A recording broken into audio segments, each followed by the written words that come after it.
Buenos días, jóvenes, ¿cómo están? Buenos días, jefe.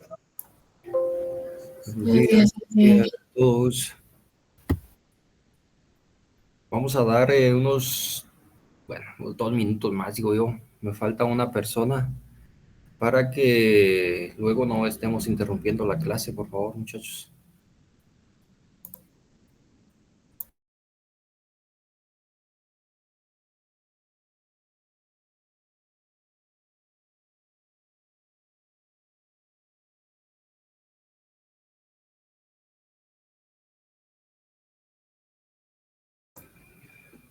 Listos, estamos completos. Bueno, anuncios. Estuve en comunicación con una persona que tiene un vivero frutícola, me comentaron, en Zacualpa. No sé si alguno de ustedes lo conoce. eh, es de Popoyán, si no estoy mal. Estuve mensajeando con él y posiblemente hagamos una pequeña gira a Zacualpa. Parece que ahí tienen sembrado bastante pitahaya. Tienen algunas variedades y algunos frutos. No sé si alguno de ustedes conoce a esta persona, si ha estado por esos lugares o no. Y también Lisandro nos compartió un número de teléfono de Anabderch. Lo vamos a llamar. Tenemos estas dos planificadas. También la de Sololá, la parte de San Andrés de Metabac, ya casi que la tenemos lista. Y también al área productiva de Lisandro, pues que amablemente nos abrió las puertas para que ustedes puedan poner en práctica lo mucho o lo poco que hemos aprendido en estos 3 meses que llevamos de clase y que ya pues estamos en lo último, ¿verdad? Ya estamos en los últimos días, las últimas semanas. Nos quedan más o menos como 3 clases, 4 clases para finalizar el semestre. El día de hoy vamos a meternos a discutir un poco, nos vamos a meter a platicar sobre el manejo de residuos. Para eso, pues les voy a compartir mi pantalla. En el desarrollo de la charla, si alguno de ustedes tiene alguna duda o algún comentario, hacerla ver, ¿sí? Pueden, bueno, yo no veo si ustedes levantan la mano o no levantan la mano, ¿verdad? Pueden aperturar su micrófono con confianza y hacer el cuestionamiento o hacer un aporte al desarrollo de esta charla que vamos a tener el día de hoy. Se dan cuenta, son 56 diapositivas. Es un material un poquito fuerte, un poquito extenso, que también tendríamos que haberlo trabajado posiblemente en 2 o 3 sesiones, pero realmente el tiempo este semestre pues no lo hemos sentido. Este semestre el tiempo ha pasado muy rápido y las actividades que se han realizado eh, por ser un grupo tan grande también ha venido a absorber bastante tiempo, pero vamos a tratar de desarrollarlas rápidamente. No está muy complicada.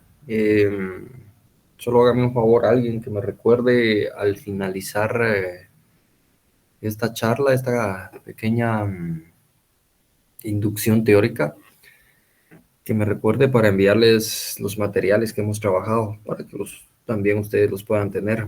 Posiblemente en algún momento les vaya a servir o ustedes puedan mejorar este material y les va a servir para procesos de extensionismo, para procesos de capacitación, que seguramente algunos de ustedes ya tienen planificados.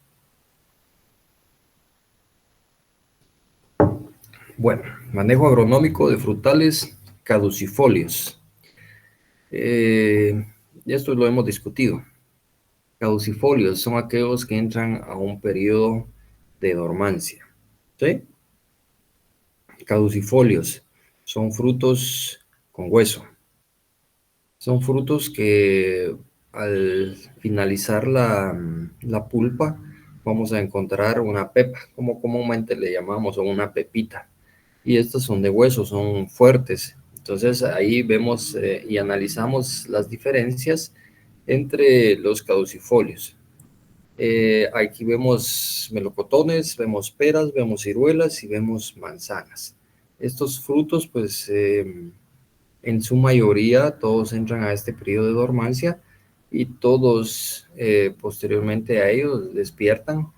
Eh, Tenemos que establecer bien las fechas de siembra, tenemos que establecer bien las fechas de fertilización, tanto a suelo como foliares, y también necesitamos establecer el sistema de riego a implementar en su momento, ya que si no planificamos ello, seguramente vamos a tener dificultades al momento de que estos frutales entren a esta dormancia o a este letargo.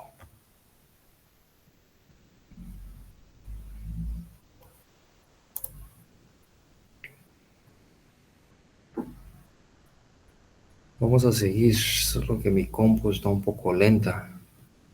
Está igual que ustedes, no quiere arrancar. Listo. Características generales. Se marcan los periodos fenológicos de acuerdo con la época del año. ¿Cuáles son esos periodos fenológicos? Pongan atención porque ustedes me van a tener que hacer, al igual que la charla que tuvimos anteriormente, la clase virtual que tuvimos, me van a tener que hacer un informe. Ese informe lo van a hacer a mano. Y mucho de lo que yo voy a hablar acá, si ustedes no cuestionan, si ustedes no preguntan, lo van a tener que investigar, ¿sí? Entonces, vamos a dar, como les dije, el tiempo. Bueno, seguimos. Se marcan los periodos fenológicos de acuerdo con la época del año. Esos periodos fenológicos los vamos a ver desde un desarrollo vegetativo, un desarrollo radicular. Alguien me puede decir, pero ¿cómo voy a verificar el desarrollo radicular? Es en base al crecimiento del árbol. Conforme el árbol va creciendo, la raíz también va creciendo. Un desarrollo vegetativo, va creciendo el árbol. Entra a una etapa de dormancia o letargo, es un periodo fenológico. Entra a procesos productivos, es un periodo fenológico, y más adelante vamos a ver cada una de estas etapas. Acumulación de horas frío. A diferencia de otro tipo de cultivos frutícolas, aguacate, pitahaya, cítricos, arándano, que es lo que nosotros tenemos acá,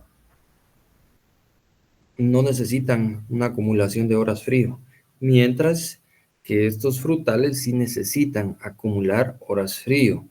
Por decir algo, el clima que está haciendo en este momento, los frutales empiezan a acumular esas horas frío.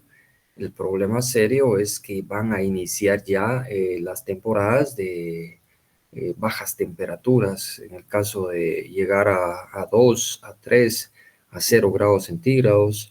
Luego viene el proceso de las heladas, la caída de hielo, las heladas negras y las heladas blancas, como se conocen comúnmente, y esto provoca que las horas frío que el árbol acumuló en un día las pierda por este déficit o esta incompatibilidad que se tiene al momento de variar directamente o drásticamente las condiciones climáticas. En muchas regiones, principalmente donde cae hielo, donde caen heladas, eh, Xela, Totonicapán, en Sololá casi no se ven deciduos, casi no se ven melocotones, más que todo se ve para traspatio. Alguna estrategia que utilizan es colocar toneles con algún material energético y prenderle fuego.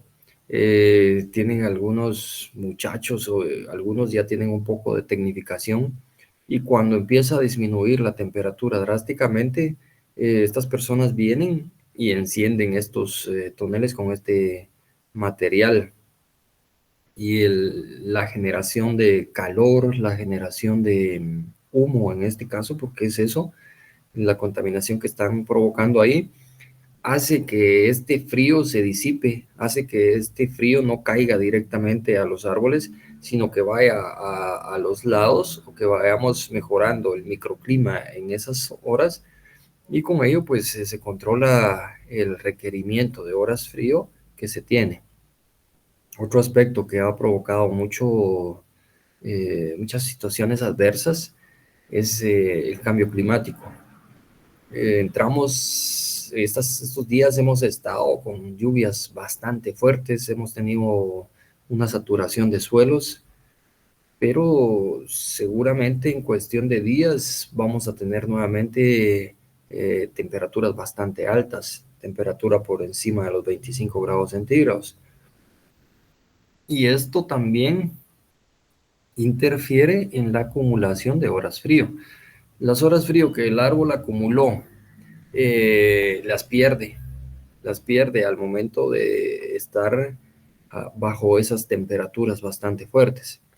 Empecemos a ponerle un poco de información al informe que van a hacer. Investiguemos la acumulación o los requerimientos de horas frío de las diferentes variedades que se establecen en Guatemala como país. Hablar de melocotón no vamos a decir únicamente quiché, huehue, xela, toto, principalmente son las áreas productivas, sino que también en partes de Jutiapa, Jalapa, se produce este tipo de cultivo, ¿verdad? Nosotros decimos, bueno, estamos en Oriente, la temperatura debe ser alta, pero también hay algunos municipios, hay algunas áreas que están por encima de los 1800 metros sobre el nivel del mar, y ahí ya son lugares aptos y propios para la producción de este tipo de frutal. Seguimos, son originarios de regiones de climas fríos.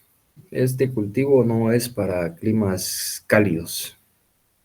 En algunos lugares se han adaptado a climas templados aún, pero básicamente son oriundos de climas fríos, más no así climas donde las temperaturas bajan por menos de 2 grados centígrados, como mencionábamos anteriormente. Botan sus hojas en una época del año, que es el periodo de dormancia que nosotros sabemos. Bueno, periodos fenológicos. Vean acá las brindías. Ya sabemos que son brindías productivas.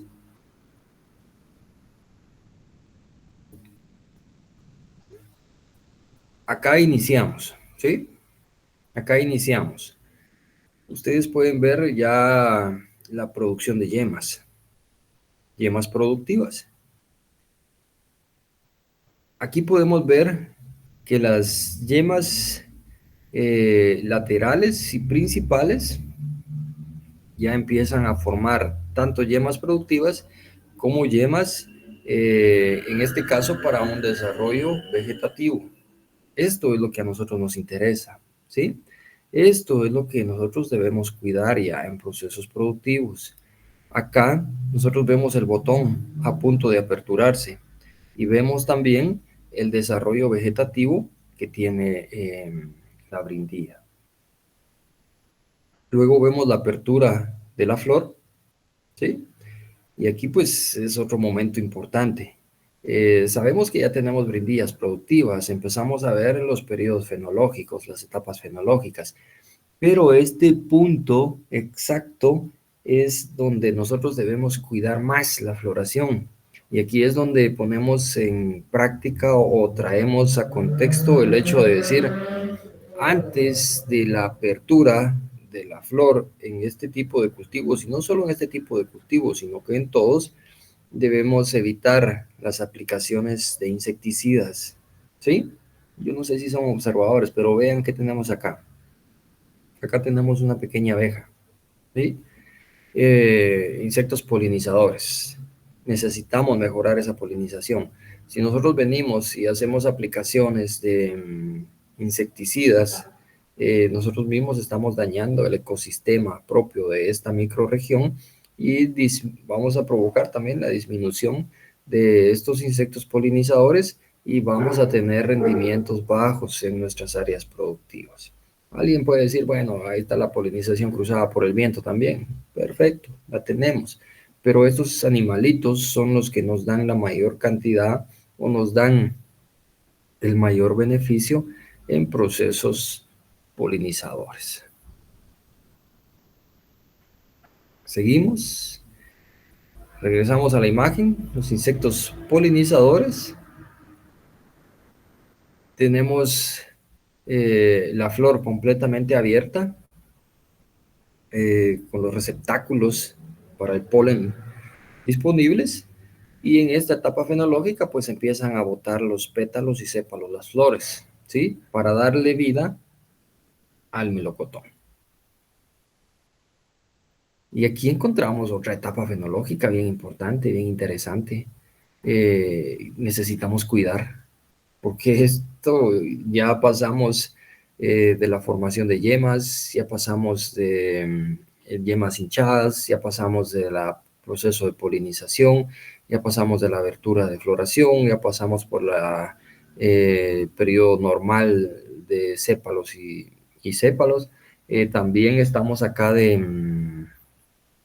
ya en la parte que a nosotros nos corresponde directamente, ¿va? Entonces, vemos, aquí tenemos uno, dos y tres. Y en el desarrollo de la charla vamos a ver qué hacemos con estos tres frutos. ¿Los dejamos o los quitamos? Hacemos la poda, porque aquí ya metemos una poda más. Aquí metemos la poda de raleo de frutos. Acá las dejamos o las quitamos. Pero eso lo vamos a ir viendo más adelante. Bueno, una, dos, tres, cuatro. Cuatro melocotones. Y en la imagen ya solo me quedan dos. Reubicamos. ¿Sí? Reubicamos cuál es la distancia apta para el desarrollo de estos frutos. Pero alguien dice, bueno, de aquí para acá o de aquí para acá, vamos a encontrar más espacio. Pero entonces empezamos a perder un desequilibrio en cuanto a la brindilla productiva, y esto nos va a ocasionar tal vez un desgaje o un desgarre de la brindilla productiva, y al final pues no vamos a tener nada. Entonces necesitamos tener mucho análisis, mucho cuidado al proceso de hacer el famoso o la famosa poda de raleo de frutos. Vean los requerimientos agroclimáticos. Clima, sensibles al clima. Requerimiento de horas frío de 250 a 800 horas. Acá ya les empezamos a dar algunos tips. Muchos árboles acá en nuestro medio ni siquiera llegan a la acumulación de 400 horas frío. Algunas andan entre 375, 425 horas frío de acumulación, y eso afecta drásticamente al proceso productivo. Alturas entre 1500 a 2300 metros sobre el nivel del mar. Hay algunas variedades que las han implementado por encima de los 2300 metros por nivel del mar, pero son algunas variedades que aún acá en nuestro medio pues no se tienen presentes.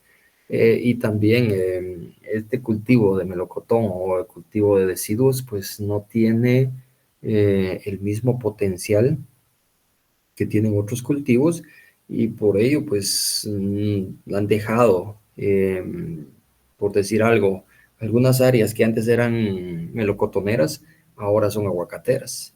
Algunas áreas que antes eran melocotoneras, ahora son de manzana. Entonces va existiendo esa variabilidad, y eso se da por el tiempo en anaquel del fruto.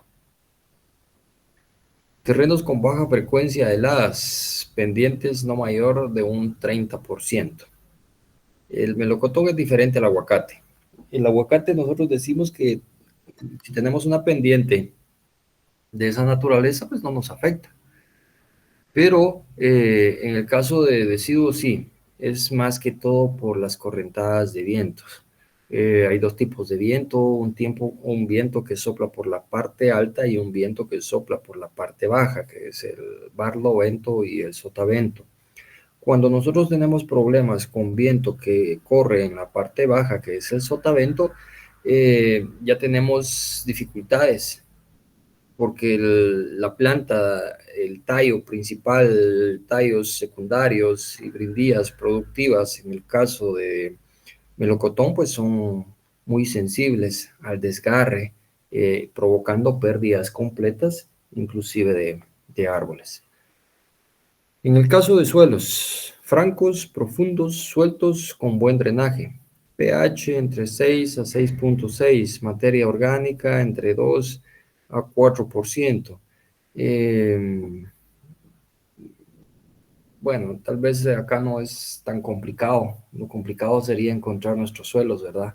Por lo regular, para cualquier actividad agrícola, siempre la recomendación, según varia literatura, es suelos sueltos, ¿verdad? Francos, no arcillosos. Y lamentablemente nosotros acá, puro talpetate, ¿va, muchachos? Puro suelos con poco drenaje, suelos bastante pesados, pero es lo que nosotros tenemos y tenemos que tratar de mejorar el sustrato de nuestras plantas. En cuanto a necesidad de agua, en una hectárea tenemos un consumo por año de 2.500 a 4.000 metros cúbicos, suministrando un sistema de riego por goteo. Lean esa diapositiva, por favor.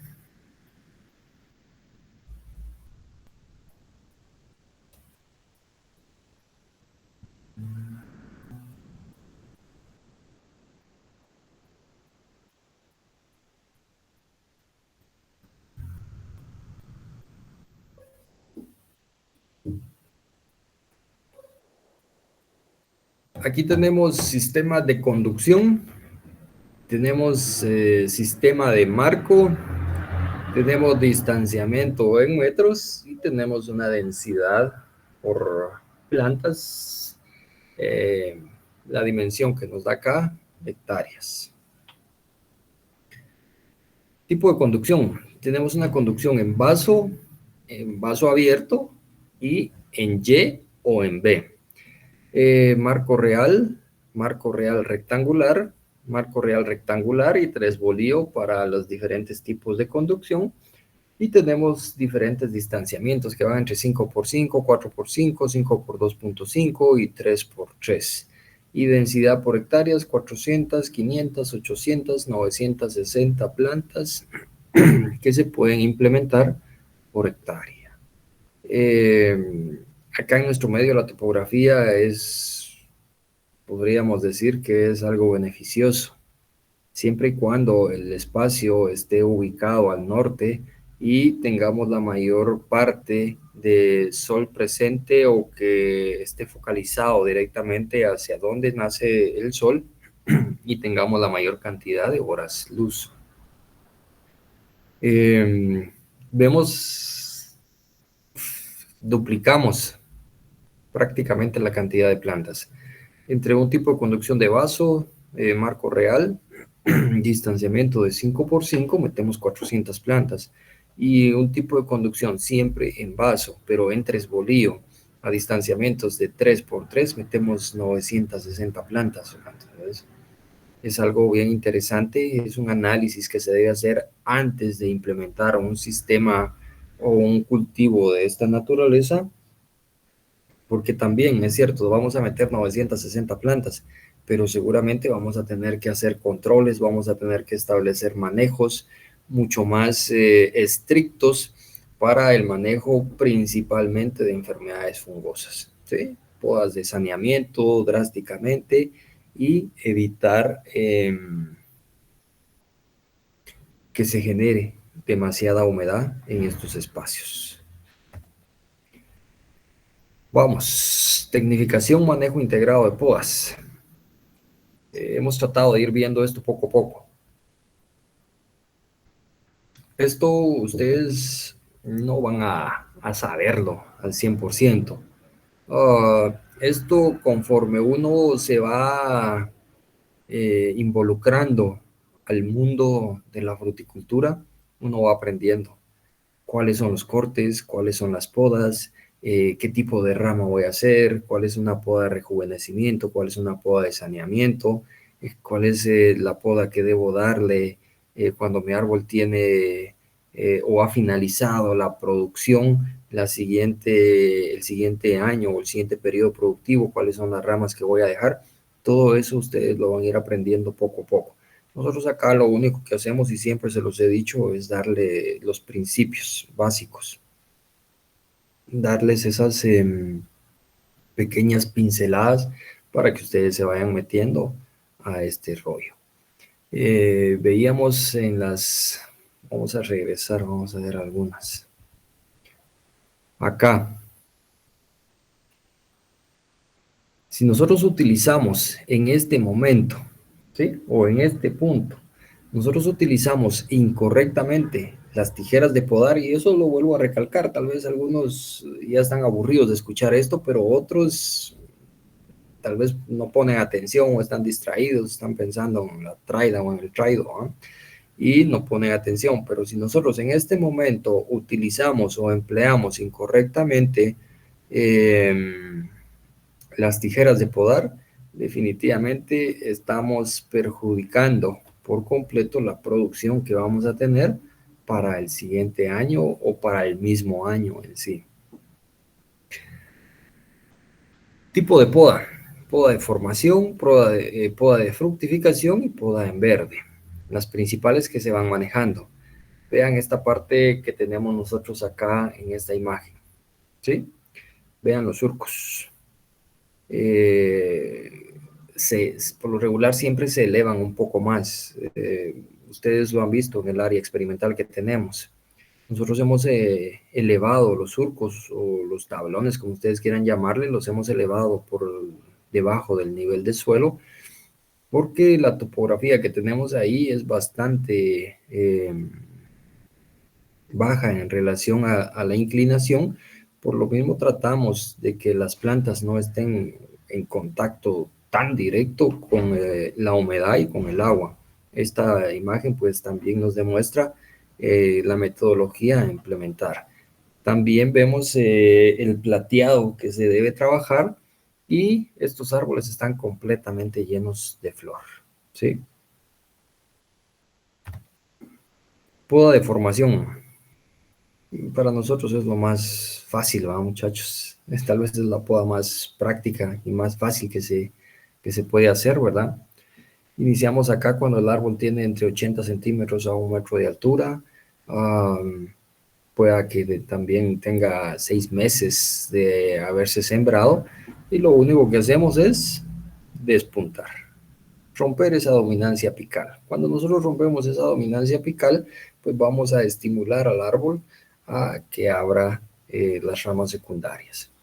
También, a diferencia del cultivo de aguacate, nosotros vamos dando forma poco a poco, conforme las podas que se van haciendo.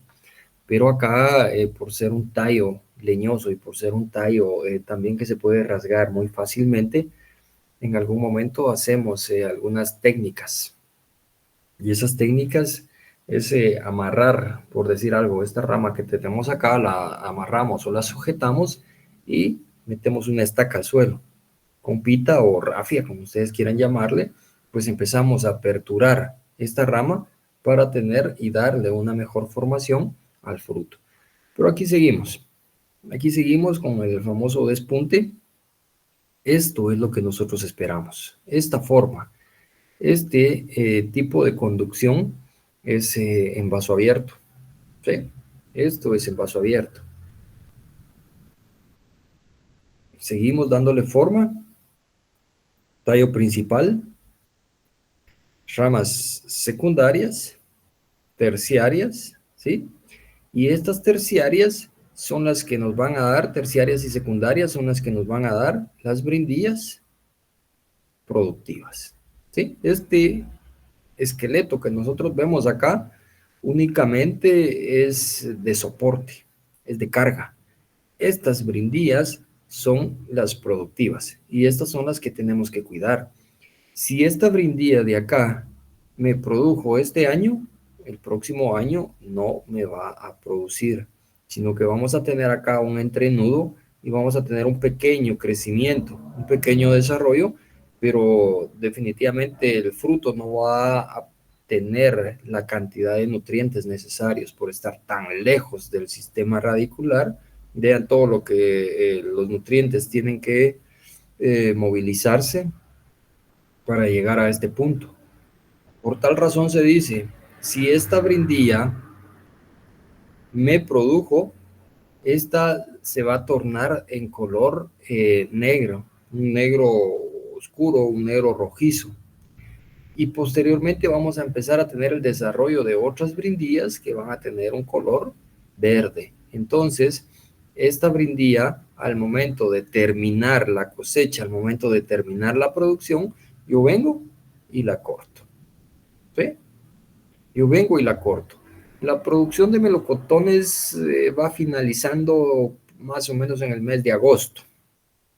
Quiere decir que tenemos septiembre y octubre para estimular el crecimiento de estas brindillas y evitar que el árbol siga absorbiendo nutrientes para estas brindillas que ha terminado su ciclo productivo.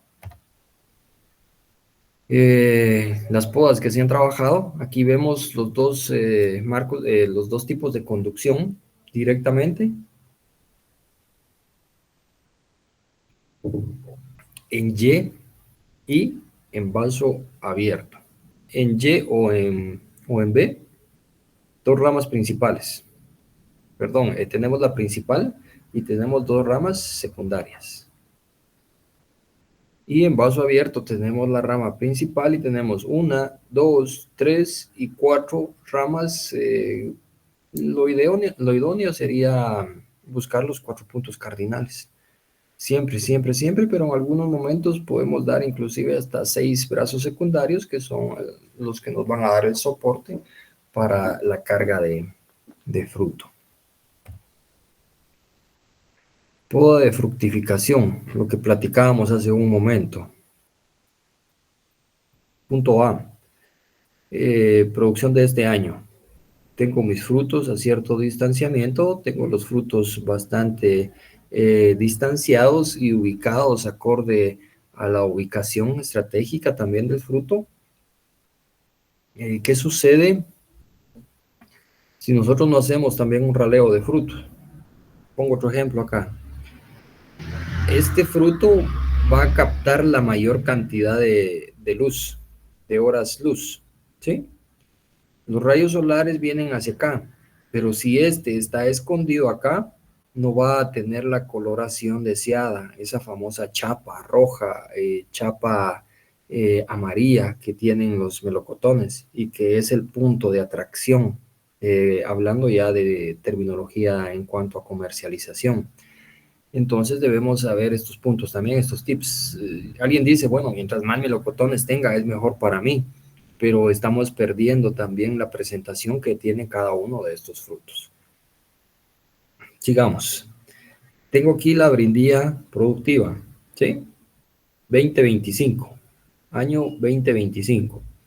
Tengo la misma brindilla productiva, año 2026, pero esta parte de acá ya no tengo producción. Acá lo que voy a encontrar es un entrenudo. Y este entrenudo me va a dar este pequeño desarrollo vegetativo. Posiblemente este pequeño desarrollo vegetativo del año 2026 me vaya a dar un pequeño melocotón que no va a cumplir con las características para poder comercializarlo, principalmente si son para exportación o para procesos de transformación industrial. Ahora veamos el ejemplo C. Tengo el año 2025, tengo el año 2026 y esto es el año 2027. ¿Sí? ¿Qué quiere decir eso? Que aquí tengo un entrenudo y aquí tengo otro entrenudo y esto es lo que el árbol está produciendo. Posiblemente ni siquiera llegue a la etapa de fructificación, ¿verdad? Ni siquiera llegue a ese momento, a ese punto, y necesitamos manejar podas. Este es el ejemplo más sencillo que se pueda dar al momento del manejo de podas directamente. Seguimos. Ejemplo A. por las brindillas. Ojo con las yemas. Si usamos malas tijeras, nos volamos las yemas, ¿verdad? ¿Qué sucedió acá? Esta parte nos produjo el año 2024. Nosotros venimos y hacemos el corte acá, porque estas brindillas son las que nos produjeron el año 2025, ¿sí? Vamos al punto B. Estas brindillas ya están cargadas por completo, nuevamente. Pero al momento que nosotros manejamos esta poda, si se dan cuenta, aquí ya tenemos nuevamente un brote vegetativo. Este brote vegetativo es el que me va a dar floración el próximo año. Luego de que estas laterales hayan producido, nosotros vamos a venir y las vamos a podar, estimulando nuevamente al árbol que crezca otra brindilla productiva, como es el caso de esta rama mixta que vemos acá. Tipo C es el corte que les mencionaba, ¿sí?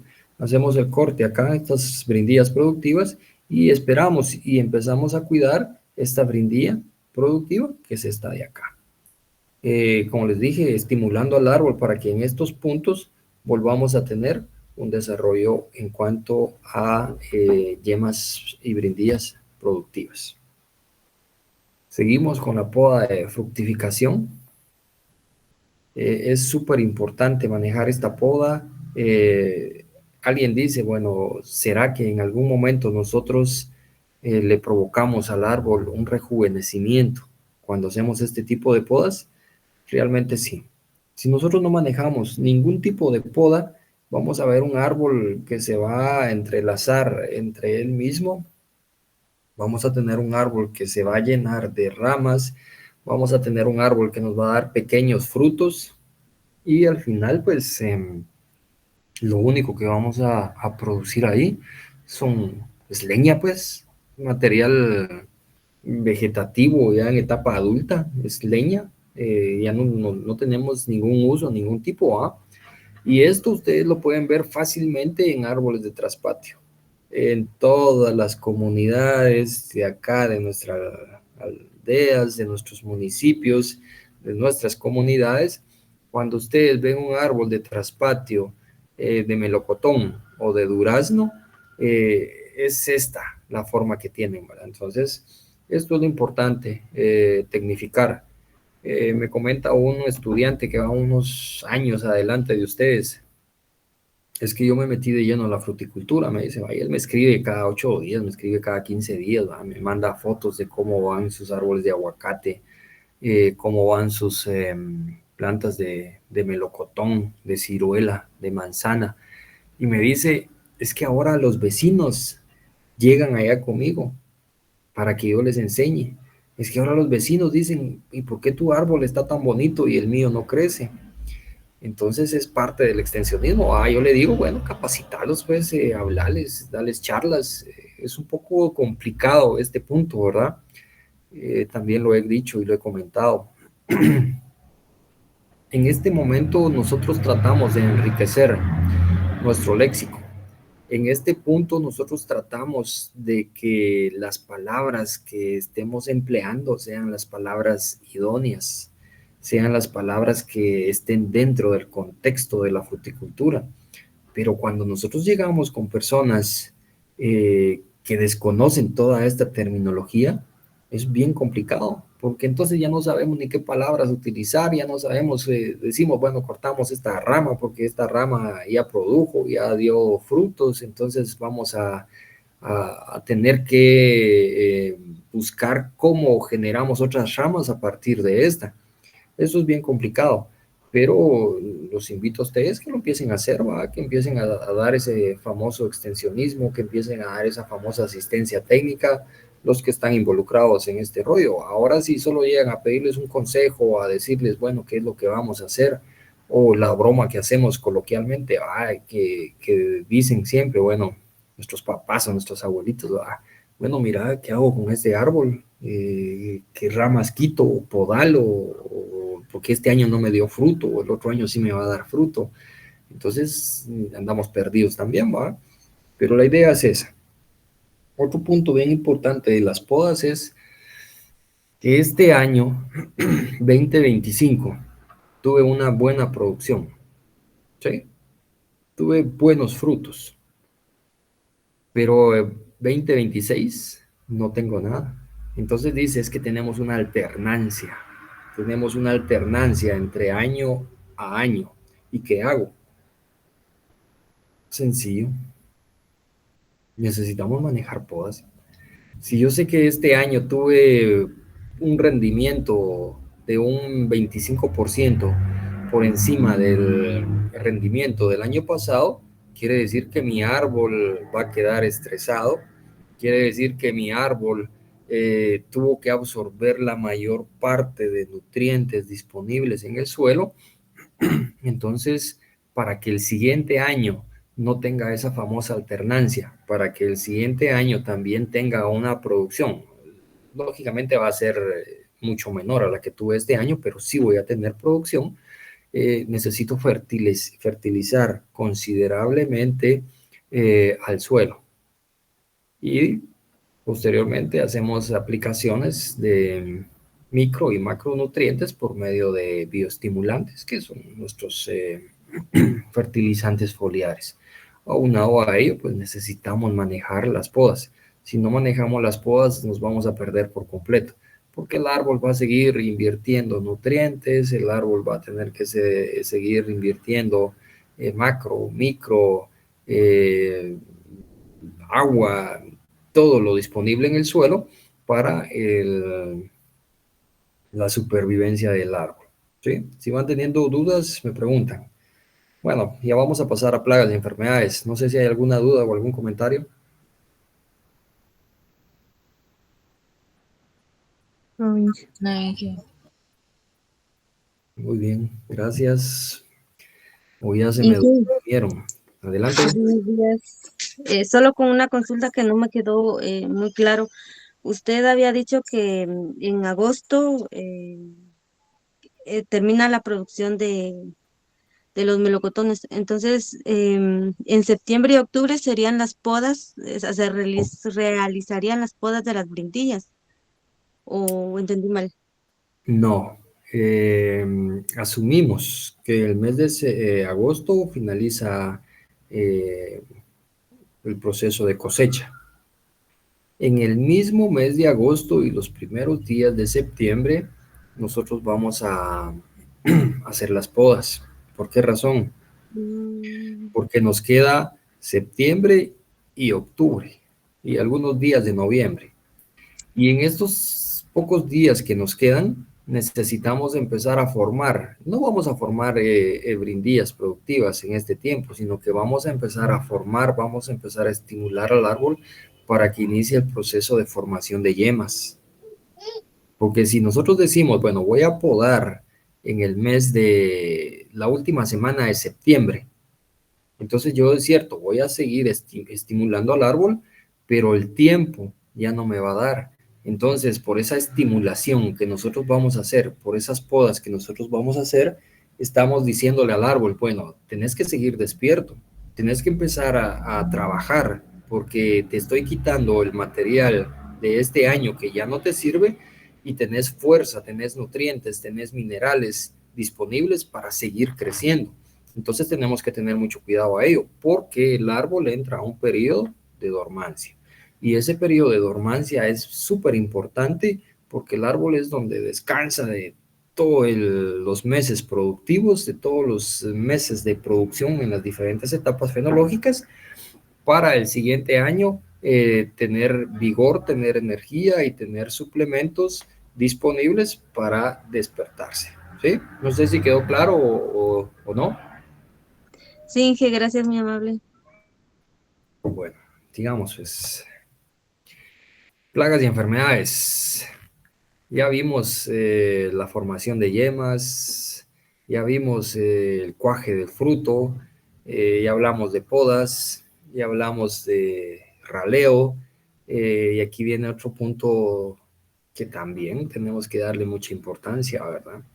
No me sirve de nada tener fruto, pero que ese fruto tenga un daño provocado por plagas y enfermedades, porque al final no voy a poder comercializarlo, no voy a poder venderlo directamente en mercados, pues, o tal vez sí lo pueda vender en mercados locales, en mercados cantonales, donde no me van a pagar lo correcto por estas plantas. Entonces, tenemos que tener mucho cuidado y ponerle mucha atención, establecer los planes de manejo, tanto de plagas como de enfermedades. Ustedes me tienen que entregar un informe final. Y ese informe final, pues, no es más que un plan de manejo, enriquecido con algunos comentarios y algunos aspectos extra y fuera de los contextos que hemos estado viendo en clase, ¿va? Que es básicamente la investigación y la indagación que ustedes deben realizar, bueno, por medios electrónicos, básicamente. Ahora difícilmente ustedes van a ir a una biblioteca, agarrar un libro y ponerse a leer, ¿va?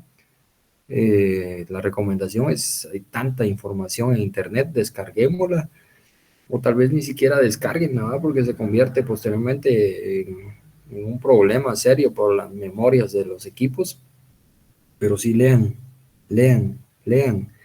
Eh, yo siempre les he dicho los TikToks, pero para cosas buenas, ¿verdad? Dejan mucha enseñanza, pero también estos TikToks debemos saber interpretarlos, porque a veces vemos que dicen tantas cosas que no son ciertas. Entonces, mucha interpretación, mucha lectura y sumado también a algunos videos informativos que nos pueden ayudar a mejorar la comprensión en este tipo de actividades. Vamos, pues, seguimos. Nematodos. Agente causal, meloidogine sp. Importancia, plagas del suelo que atacan las raíces, pueden dañar árboles, adultos y recién plantados. Daño atacan las raíces provocando nódulos e impidiendo la absorción de nutrientes y agua. Las plantas pequeñas pueden morir y las producciones son bajas y de mala calidad. Problema serio. Esto sí no lo podemos ver a simple vista. Necesitamos tomar muestras y llevar al laboratorio.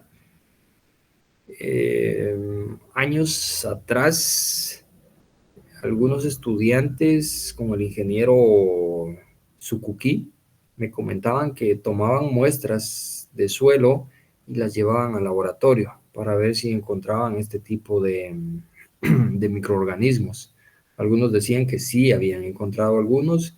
Pregunto, ¿ustedes han hecho esta práctica en el curso de microbiología o no? Lo tenemos pendiente, Inge. Lo vamos a hacer. Que yo sepa. Muy bien, muchas gracias. Ténganlo presente y me comentan los resultados, por favor.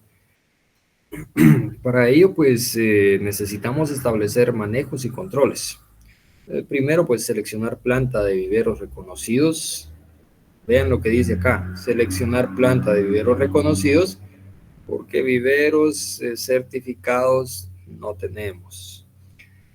Controles químicos para nematicidas, Counter, Terbufos, Mocap, entre otros. En muchas ocasiones, pues confundimos la sintomatología. En el caso de cítricos, investiguen y lean un poco sobre la tristeza en cítricos. Es BCT, es una virosis. Vemos una muerte descendiente. Empezamos a ver una muerte de arriba hacia abajo. En el caso de aguacate, pues también empezamos a observar una muerte descendente, pero aquí es a causa de Phytophthora infestan que tenemos en el suelo, ¿verdad? Ya no es virus, ya no son nematodos, sino que es un hongo. Acá en deciduos, pues es muy parecido, porque también presenta una muerte descendiente, de arriba hacia abajo. ¿Por qué razón? Porque tanto el caso de la virosis, pues ya está en todo el torrente del frutal, En el caso del aguacate, pues Phytophthora es un hongo que ataca el sistema radicular, provocando daños y también dejando bastante susceptible el sistema radicular para que otros microorganismos, como el caso de nematodos, puedan ingresar también. Pero no es necesario que ingresen nematodos, sino únicamente con Phytophthora nosotros vamos a ver esa muerte descendiente de arriba hacia abajo. ¿Y cuál es la causa? El sistema radicular está dañado. Entonces ya no tiene la capacidad de poder absorber y traslocar nutrientes, minerales, agua por xilema y floema, provocando que las partes más altas del frutal pues ya no les lleguen estos productos que mencionábamos anteriormente y generamos esta muerte descendente. En el caso de deciduos, pues el daño atacan las raíces provocando nódulos e impidiendo la absorción de nutrientes y agua, ¿sí? Vamos por lo mismo. Daño al sistema radicular y empezamos a ver la muerte descendente también, porque a las partes altas ya no le llegan estos nutrientes y agua.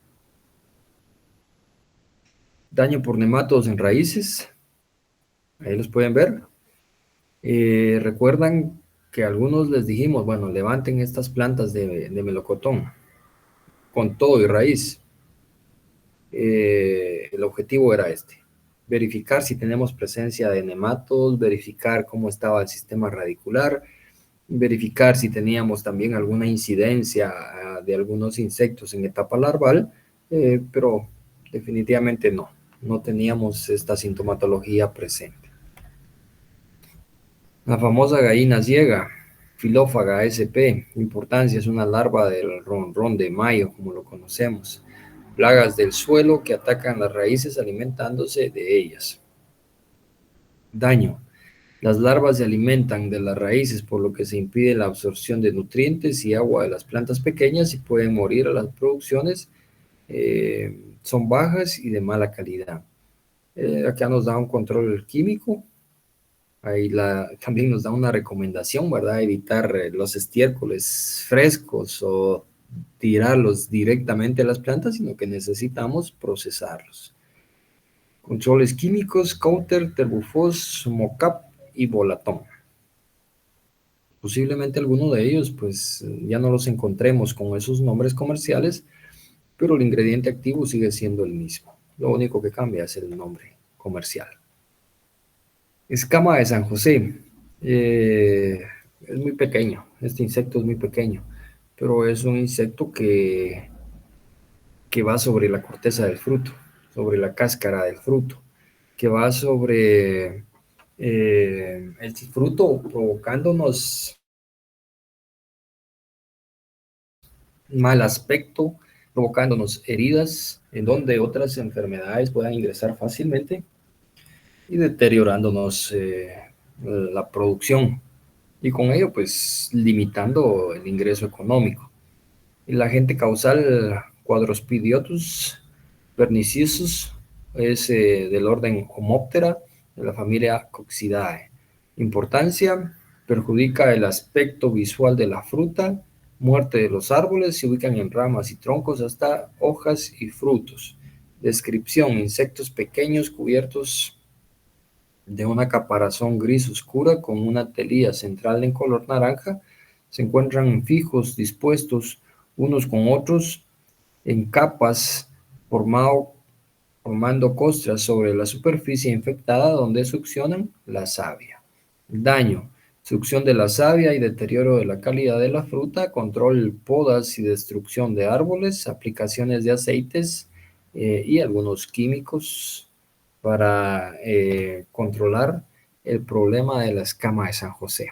Y eso es lo que provoca, o esa es la sintomatología que presenta el fruto cuando tenemos la presencia de este insecto. Cultivo de pera y manzana. Esto es muy común verlo en áreas donde no existe ningún manejo, ningún control. donde la maleza es mucho más grande que el árbol en sí, lo vemos comúnmente.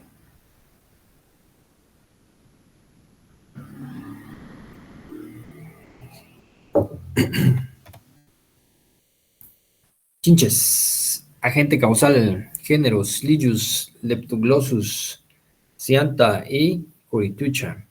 Importancia, plagas que se encuentran en todos los huertos de melocotón, existen en gran número atacando a una gran diversidad de especies cultivadas y silvestres. Descripción, tienen diferentes formas, tamaño y color, las ninfas parecidas a los adultos pero sin alas.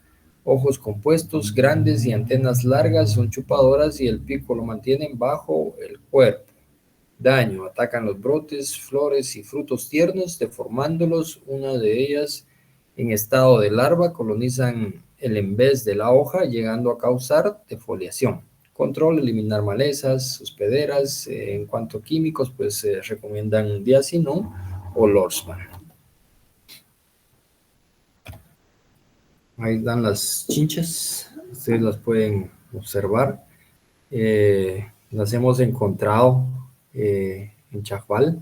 No sé si alguno de ustedes las ha visto cerca de las áreas productivas, pero sí las hemos, bueno, por lo menos yo las he visto con frecuencia. Siguen apareciendo las chinchas. Decía la diapositiva en varios tamaños, en varios colores, en varios diseños, pero todas con un aparato bucal chupador succionador. El daño, ¿sí? El daño de frutos. Estos frutos, pues, para procesos de comercialización, tanto en mercados, inclusive cantonales, pues ya no les dan el valor que deberían tener. Acá, pues, nosotros estaríamos ocupando esto para un manejo agroindustrial directamente. Ácaros.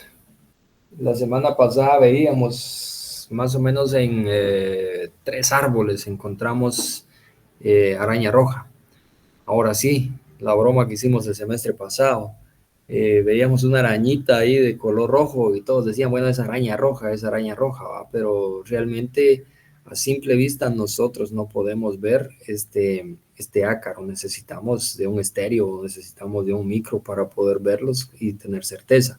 Nosotros lo único que vemos es la sintomatología que presenta las hojas principalmente. La coloración rojiza, oscura, rojiza café que va tornándose las hojas, rápidamente decimos presencia de araña roja. Tetranychus urticae, importancia, invernan en lugares protegidos del árbol, en basura o malezas, son favorecidos por el calor, el polvo y las condiciones secas. Descripción. Las hembras adultas miden alrededor de 0.7 milímetros de largo, de color verde o de amarillo pálido y largas manchas oscuras a cada lado del cuerpo. Pueden completar una generación de apenas 10 días, se colocan generalmente debajo de las hojas. Y aquí viene el problema, ¿verdad? En menos de 10 días, una generación, o sea, el ciclo biológico en menos de 10 días. Entonces, si no controlamos ello, en cuestión de 10 días, 20 días, nosotros ya tenemos problemas serios para posteriormente mitigar este tipo de ácaro. Daño. Se alimenta del envés de las hojas, manchan las hojas llegando a causar defoliación. Si esta es muy temprana, los frutos no crecen y las ramas quedan expuestas a quemaduras del sol.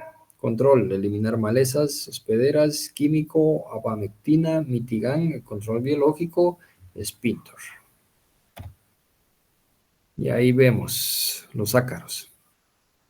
Alguien dice rápido, entonces esto se convierte en una deficiencia nutricional, porque vemos que posiblemente sea manganeso o magnesio el elemento que está faltando dentro de nuestra plantación, pero ahí determinamos rápidamente que el problema que tenemos es por medio de ácaros.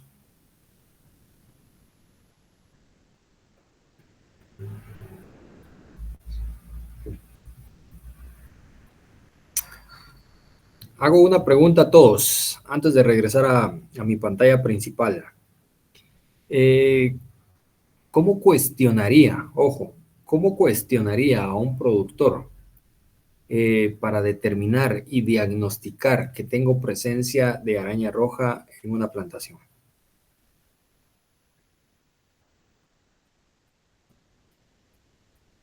No todos al mismo tiempo, vamos ya. ¿Nadie? ¿Por la decoloración de las hojas? ¿O porque se tornan de un color diferente? No. Ojo, ¿cómo Inge, cuestionaría? Sí, adelante. estás preguntándole si en vez de la hoja no ha visto telaraña, que eso es lo más común Ojo, de la araña roja. no confundamos esto. La araña roja no genera, no provoca telaraña, ¿sí?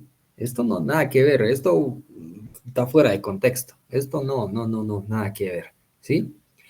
Esa es otra, ahí sí son arácnidos completamente los que producen la famosa tela de araña, ¿va?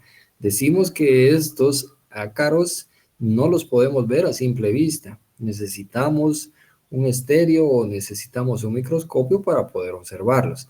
Ahora la pregunta es, ¿cómo voy a cuestionar al productor para saber si en realidad es araña roja o no es araña roja? ¿Sí? Porque en campo podemos llevar, lo más que podemos llevar es una lupa, pero con una lupa difícilmente vamos a poder observar también estos microorganismos. ¿Alguien más?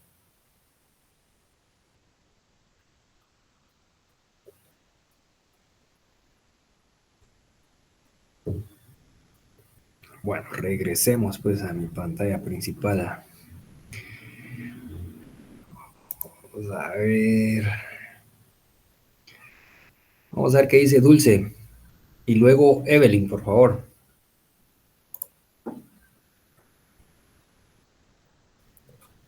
Pues yo pienso que empezaríamos por preguntarle si ha notado manchas en las hojas, porque así como se muestra en esa imagen, esta es una señal de que hay presencia de araña roja, pero no sé. No. Evelyn, por favor.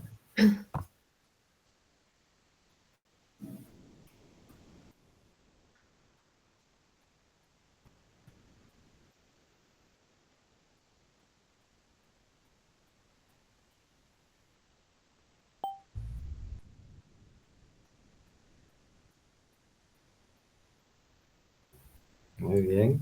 Bueno, vean pues muchachos. ¿Sí? Tal vez podría ser si vemos puntos amarillos o quizá las hojas de un color bronceado o Gracias, pero como tampoco. amarillento. Vean, pues lo que yo les estoy diciendo es cómo ustedes cuestionarían. Bueno, bueno, ¿cómo ustedes le preguntarían, pues, al productor? ¿Sí? Y va la respuesta.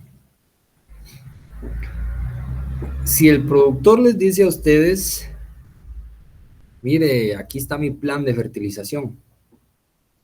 Fertilicé hace 35 días. ¿Qué quiere decir eso? Que el árbol está bien nutrido. ¿Qué quiere decir eso? Que el árbol tiene disponibilidad de nutrientes en el suelo. Va, y máxime, si dice el productor, yo apliqué bioestimulantes hace 10 días. Recuerden que estos macro y micronutrientes que nos brinda el fertilizante foliar, el árbol lo asimila en cuestión de minutos. ¿Sí? Entonces, aquí nosotros venimos y descartamos por completo el hecho que tengamos una deficiencia de nutrientes. Recuerden que al final quienes diagnostican somos nosotros. Quienes son los técnicos, quienes son los profesionales somos nosotros. Entonces necesitamos observar, y por eso les hacía mención la semana pasada del curso de epidemiología vegetal, el curso de normas y regulaciones fitosanitarias, cómo poder determinar ello, porque en este caso son agentes causales. Yo vengo y ya descarto por completo la deficiencia de nutrientes, porque eso es lo que ustedes dijeron, o lo que algunos dijeron. Bueno, es que empezamos a ver que hay decoloración en hojas. Alguien me puede decir, bueno, es que ya no hay producción de clorofila, no se está dando correctamente un proceso fotosintético, desconocemos, ¿sí? Pero descartamos cuando el productor me dice 30 días, 35 días de fertilización al suelo y 10 días de aplicación de foliar. Entonces yo descarto eso por completo y ya vemos la sintomatología que presenta la hoja, las decoloraciones directamente y decimos, bueno, aquí ya tenemos un problema de araña roja, un problema de ácaros, ¿sí? No sé si quedó claro el ejemplo que dimos. Y así como este van a suscitar muchos ejemplos. Cuando nosotros lleguemos a un área productiva, lo primero que tenemos que hacer es observar. Lo segundo es cuestionar, preguntar. No podemos llegar de la nada a decir, bueno, apliquemos esto o este es el problema que tenemos deficiencia y tal vez se van a reír de nosotros, ¿verdad? Entonces, mucho cuidado al momento de diagnosticar este tipo de enfermedades o este tipo de trastornos provocados por estos microorganismos. No sé si quedó claro o quedó alguna duda por ahí.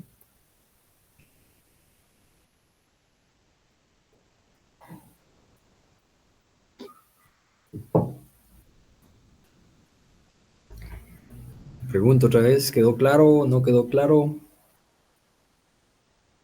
Quedó claro, Inge. Muy bien, gracias. Despierten pues, muchachos. Yo sé que todavía están en la cama ahí, pero ya abran los ojos, por favor.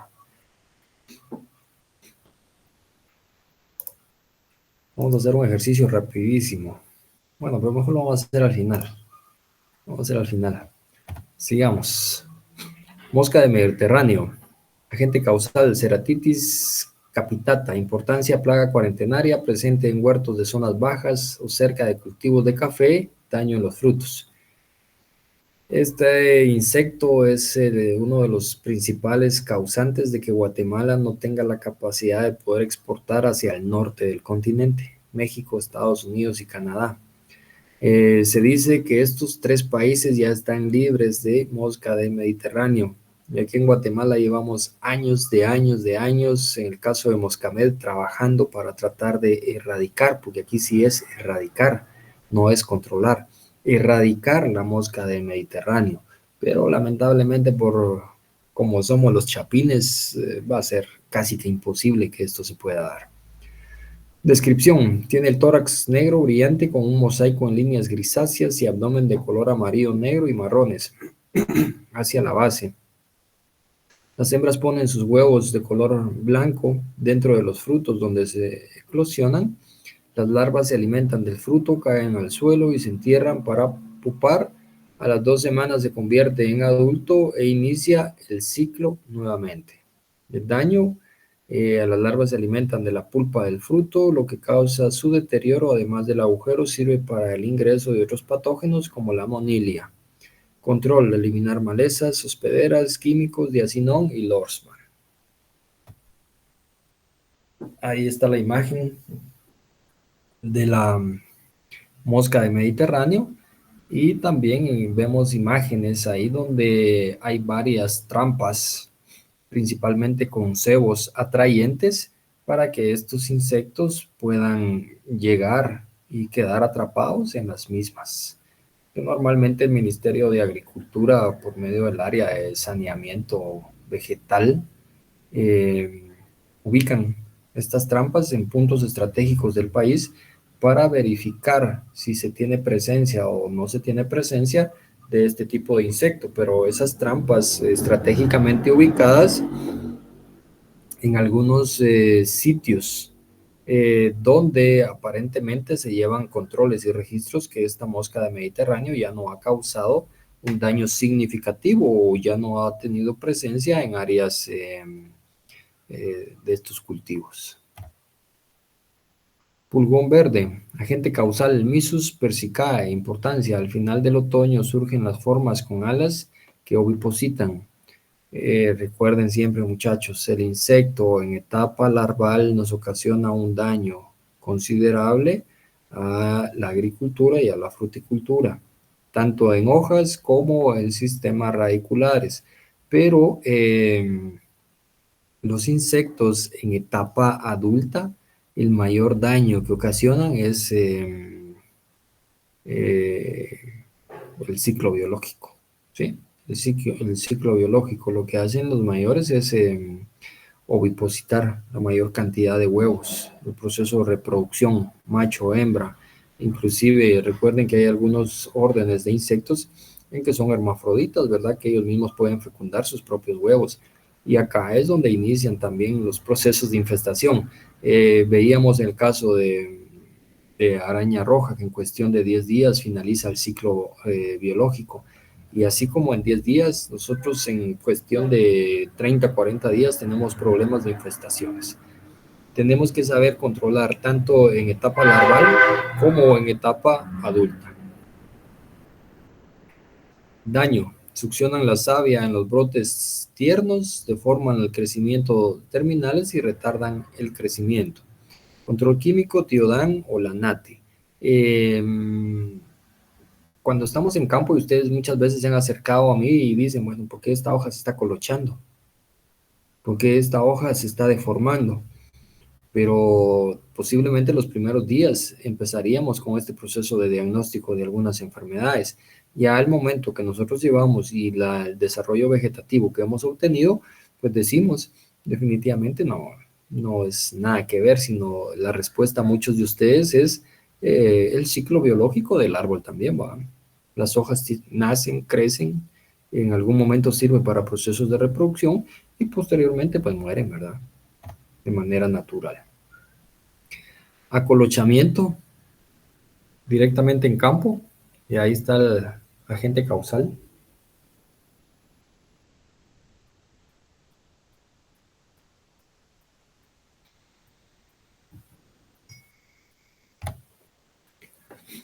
Pulgón lanígero, agente causal, Eriosoma lanígero, Asum, orden Homoptera, Aprididae. Importancia, plaga que se encuentra en todos los huertos de manzana.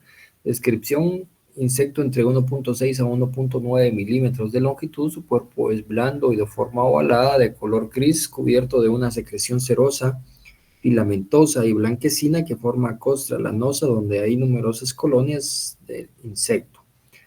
El daño ataca raíces, parte aérea, cubre el tronco y las ramas principalmente, y las menores, incluyendo la fruta en ramas y raíces, producen chancros y agallas. Las plantas pueden morir si no se combaten. Controles, en el caso control biológico, la avispa Phelium monmali, patrones resistentes y algunos controles químicos directamente. Y ahí está el famoso pulgón lanígero, principalmente en cultivo de manzana. Estos pulgones nosotros los vemos comúnmente en el famoso árbol nacional de Costa Rica. Pulgón del manzano, agente causal Apis pomi, de Guerra, es Homoptera también, Aphrididae. Ojo, pónganle ojo porque la mayor parte de agentes causales son del orden Homoptera, los que hemos visto hasta el día de hoy, ¿va?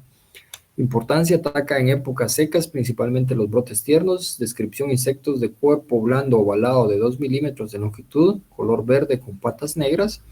Daño, succionan la savia en los brotes tiernos, deforman los crecimientos terminales y retardan el crecimiento. Y el control, pues, nos da aquí controles químicos. Solo que aquí sí hay que tener mucho cuidado, como decía alguien en un comentario, ¿va? Veamos as y en vez de las hojas. Y aquí vemos otras plagas, ¿va? Insectos en etapa larval, y posiblemente las plagas más complicadas de controlar. Pero alguien puede decir ahí qué bonito, ¿verdad? Los famosos ratones de monte, murciélagos y las famosas ardillas, ¿verdad? Las ardillas es un clavo grueso. Toda la parte de Chichicastenango es una de las principales plagas, ¿verdad?